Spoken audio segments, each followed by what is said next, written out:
Today is the fourth Sunday of Easter, and it is Good Shepherd Sunday. Every fourth Sunday of Easter is Good Shepherd Sunday, even if we don't use the texts that you're familiar with. It's still Good Shepherd Sunday. That is why Jesus talks about sheep and shepherds. But in this text, Jesus does not refer to himself as the Good Shepherd. Jesus says, "I am the gate." Let's think about gates. There are many kinds of gates. One of my favorite gates as a child led to nowhere, but to a deep sense of freedom. When I was a little kid, I loved going to my godparents' home. They lived by the lake, by Lake Michigan, not a little lake, a big lake. They lived near Lake Michigan, and they had a wooden gate, painted yellow, sitting in the sand in a play area in the backyard. And this was a very special gate because it swung round and round. I would jump on the small ledge and push off with one foot to get it going, and round I would go, feeling the wind whirling past and my hair flying in the breeze, and a huge smile on my face. It was the most fun. And why didn't we have a gate like this? But I don't think Jesus is referring to that kind of gate. But he might be.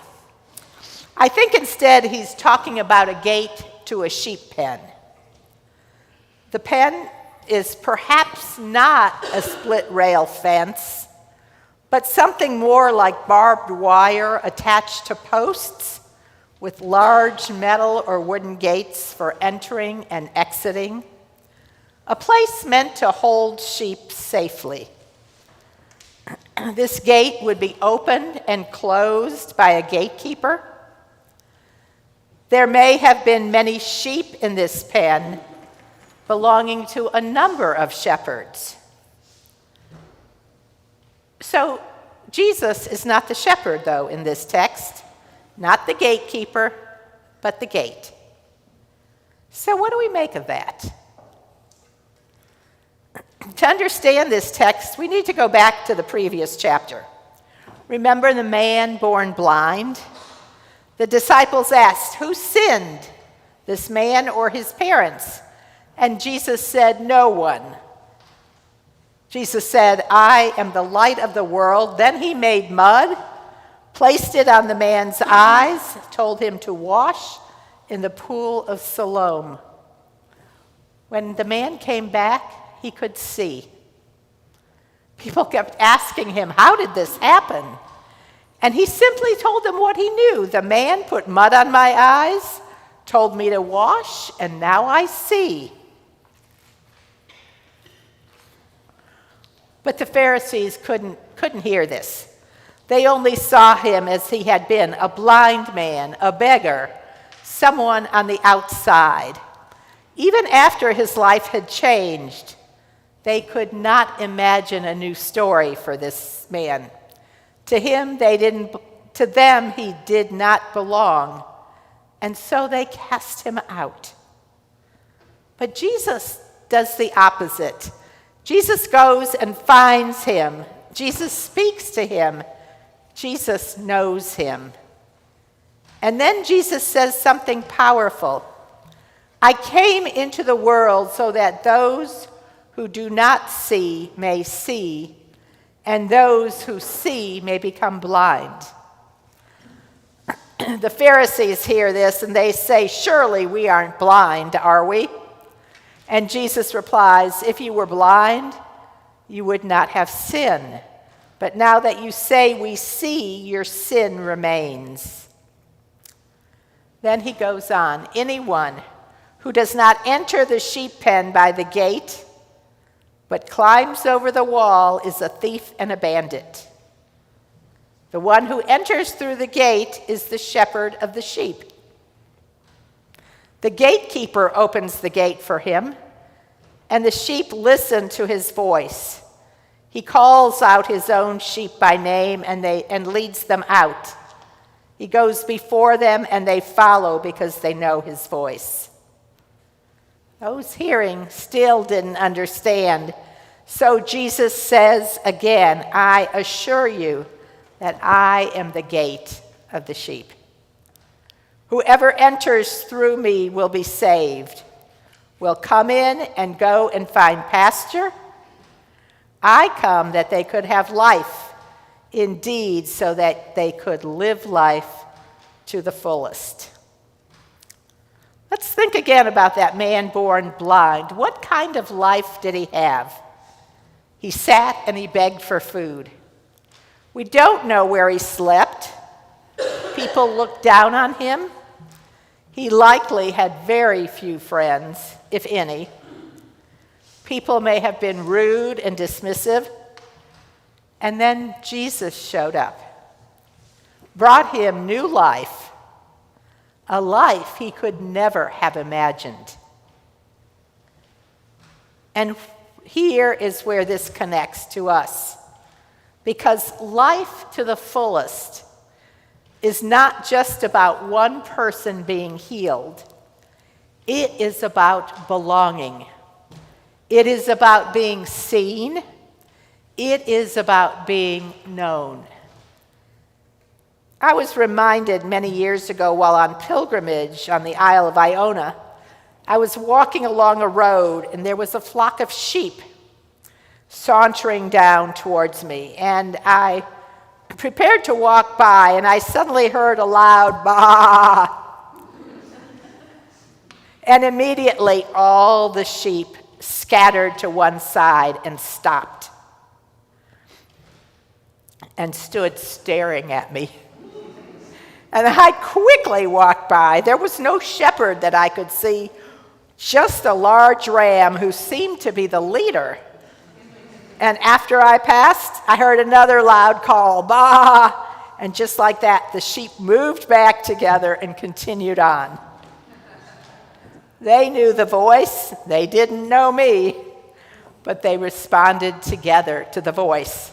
They belonged to one another in their movement.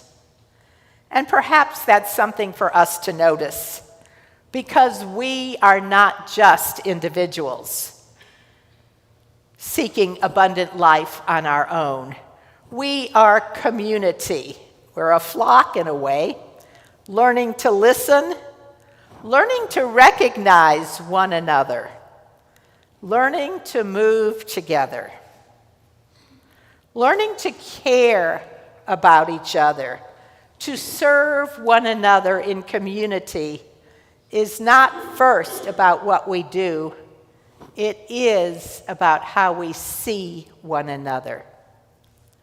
Do we see as the Pharisees saw, fixed, limited, defined by the past?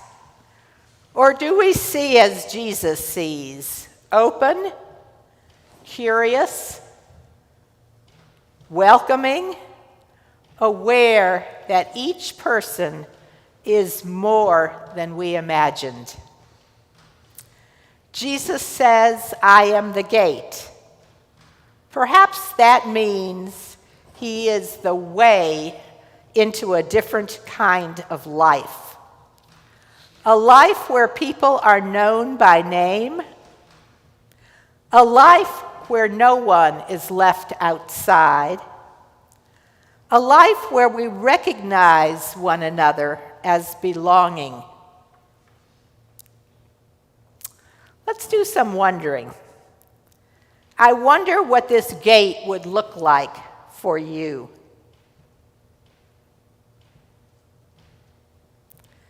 And I wonder if there's a gate you remember from your childhood, a special gate.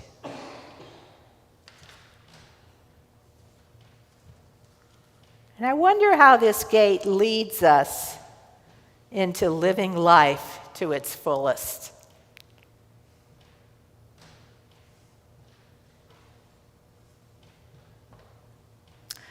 I still think often about that yellow gate from my childhood, that swinging gate. And for me, it felt like freedom, like the wind of the Spirit moving, like joy, pure joy. Maybe as a 6-year-old, that was the first glimpse of what Jesus meant when he said, "I came that they may have life and have it to the fullest." Each of us are here this morning because we do want this. When Jesus says, "I came that they may have life," something in us says, "Yes, me too." And perhaps abundant life looks like this: standing together, listening for the voice that calls us by name, making room for one another, refusing to leave anyone outside the gate. As we allow ourselves to stand on that gate, to feel the movement of the Spirit carry us, we begin to live into community. The voice of the one who calls us by name becomes the voice we learn to trust. May we, like the early church, know what it is to live life to the fullest. May we hear the voice of the one who calls us by name, and may we follow that voice together so that we may know the joy of living life to the fullest. Amen.